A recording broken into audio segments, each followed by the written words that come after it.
मी जसा बघून आलो ना तसं शिंदे साहेबांनी किंवा देवेंद्र साहेबांनी किंवा मला वाटतं ह्या लोकांनी बघितलं पाहिजे ह्या घराची परिस्थिती काय, आणि अशा निवडणुका असतील ना तर नको निवडणुका.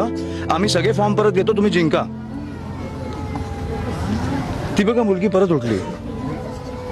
ह्या अशा निवडणुका ही आपल्या महाराष्ट्राची परिस्थिती आणून ठेवली आहे तुम्ही. तुम्हाला कधीतरी कळणार आहे की नाही की तुमचे राज्य कुठे नेऊन ठेवलं तुम्ही. मला वाटतं आपल्या सगळ्यातला एक माणूस जागा झाला पाहिजे आणि ह्या गोष्टींचा विचार केला पाहिजे. फडणवीस साहेबांना माझी विनंती आहे, एक दिवस प्रचार सोडा आणि प्लीज या. तुम्हाला निवडणुका काय कुठच्या पातळीला नेऊन ठेवल्यात ना आपल्याला कळतील.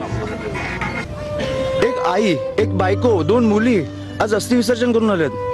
कशासाठी? निवडणुकीसाठी. ह्याची उत्तरं मला मिळालीच पाहिजेत आणि बाळासाहेबांना न्याय हा मिळालाच पाहिजे.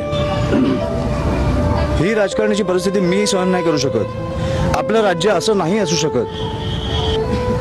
बाकी सगळं ठीक आहे, 70 ठिकाणी तुम्ही जिंकला, बिनविरोध जिंकला, जिंका, मजा करा. पुढे 5 वर्ष 10 वर्ष रस्त्यांची वाट लावा, सगळं करा. खून नाही झाले पाहिजेत. तुम्ही खुनापर्यंत पोहोचताय आता तर मी जाऊन भेटणार. सगळं मी करणार, सगळं मी करणार.